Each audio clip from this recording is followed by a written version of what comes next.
응급 환자 태우러 출동하는 헬리콥터가 닥터헬기인데 그거 시끄럽다고 소음 신고가 그렇게 들어온다는 게 사실입니까? 저도 얼마 전에 저희가 그 야간에만 3번을 출동했는데 예. 소방 상황실에서 메시지가 왔는데 소방 상황. 지금 민원이 그쪽 저희 병원 바로 앞에 아파트에서 계속 들어오고 있으니까 주의하라고 그런 메시지를 이렇게 보여주면서 굉장히 난감해하더라고요. 그래서 소음이 없게 날 수 있는 스텔스 헬리콥터 같은 거는 그런 건 거의 없거든요. 소음 피해서 돌아서 가라라고 말하는 건 어떻게 보면은 거기 있는 사람들한테는 뭐 목숨 내놓고 하라는 소리예요. 죽으란 소리네요. 이렇게 직접 개인 전화를 줘가지고 이분하고 상의하라고. 그러면서 이제 핑계는 제일 윗선에 핑계를 댄다고요. 요번에 뭐 신임 누가 선출됐으니까 예. 그분은 이런 걸 치료하신다. 언론의 색이 예민하다. 이제 그런 분들 핑계를 대거든요. 네. 그러니까 이국종 교수의 얘기는 그러니까 지금 이제 경기 남부 권역외상센터장인데 라디오 인터뷰에서 소음 민원에 대한 이제 발언이 이제 크게 이슈가 되고 있습니다. 응급 환자를 데려오기 위해서 헬기를 띄우면은 신고가 들어온다. 그런 얘기입니다. 네, 이제 급하기 때문에 그러니까 헬기를 띄워서 뭐 닥터 헬기든 아니면 해경 헬기든 어쨌든 병원으로 오지 않습니까? 네.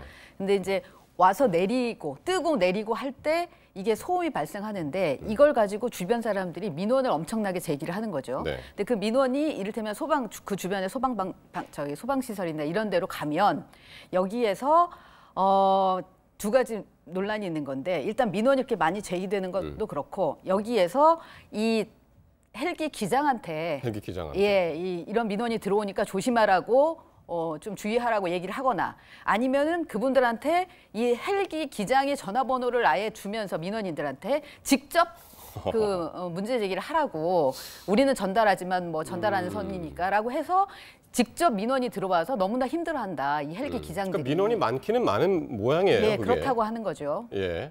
그래서 이제 직접 헬기 조종사한테 그 헬기 조종사의 전화번호를 민원인한테 이제 알려줘서. 네. 조종 중인 그 조종사들이 그걸 받는다는 거 아니에요? 조종 그렇죠. 중에. 제일 황당한 게 사실은 그 대목이죠. 세상에 저런 경우가 어디 있습니까? 네.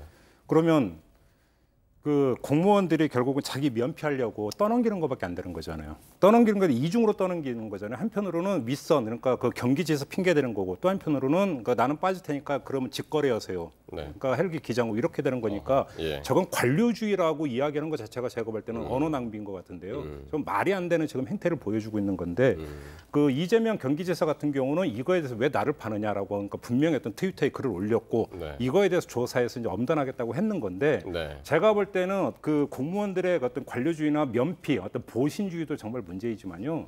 또 한편으로는 어떤 인근 주민들이 시끄럽다고 민원 넣는 그 몰상식이 제가 볼 때는 가장 근본적인 문제라고 생각을 해요. 저는 좀 이 그 보도를 보고 이 어떤 과정으로 그 항공대원에게 그런 문자 메시지가 민원인이 직접 갈 수 있는지는 이거는 좀 팩트 파악이 필요한 것 같아요. 정말 누가 이렇게 개인 정보를 전화번호를 알려주는 건지 뭐 이런 과정은 좀 파악이 필요하다는 생각이 들고. 그러니까 지금 엄정 조사를 하겠다. 지금 이재명 지사가 그렇게 얘기를 했습니다. 예, 지금 이제 이국종 이 교수가 계신 데가 이제 경기 남부 권역 외상센터장이기 때문에 지금 이 경기도지사가 문제가 되는 건데 경기도가 또 하나는 닥터 헬기라는 거를 저는 좀 이거 보면서 좀 제대로 인식을 했거든요. 그래서 그 민원 넣는 분들이 그 헬기가 진짜 저기에 막 중증 외상 환자가 타고 있고 그런 거를 제대로 인식하고 시끄럽다고 민원을 제기하는 건지 그것도 좀 저는 봐야 될 것 같거든요. 그래서 이번 이 사건을 계기로 해서 좀 닥터 헬기에 대한 응급 구조에 대한 인식 전환이 좀 있었으면 좋겠다. 응급 차량의 경우에는 우리가 많이 알고 있잖아요. 그런데 옛날에 어떤 사건이 있었냐면 아파트 단지 주변에 대형 나이트 건물이 들어온 적이 있었어요. 근데 나이트도 사실은 소음이 되게 심하잖아요. 그러니까 주민들이 밤잠을 못 잔다. 이건 매일이잖아요, 매일. 그래서 소송을 낸 적이 있습니다. 저는 그건 충분히 이해를 해요. 왜냐하면 수면권과 영업권이 충돌을 하는 건데 우리 변호사님도 계시지만 거기서는 어떤 그 주민들의 수면권을 얼마든지 호소할 수 있죠. 근데 이 건은 수면권과 예를 들어서 생명권의 문제예요. 이거는 비교 대상이 될 수가 없고 다툴 여지도 없는 거잖아요. 이거는 사실은 양해하고 들어가야 되는 건데 저거에 대해서 정말로 단순히 시끄럽다는 이유로 닥터 헬기인 걸 알면서도 민원을 넣었다면 전 문제가 있는 거죠. 그러니까 최근에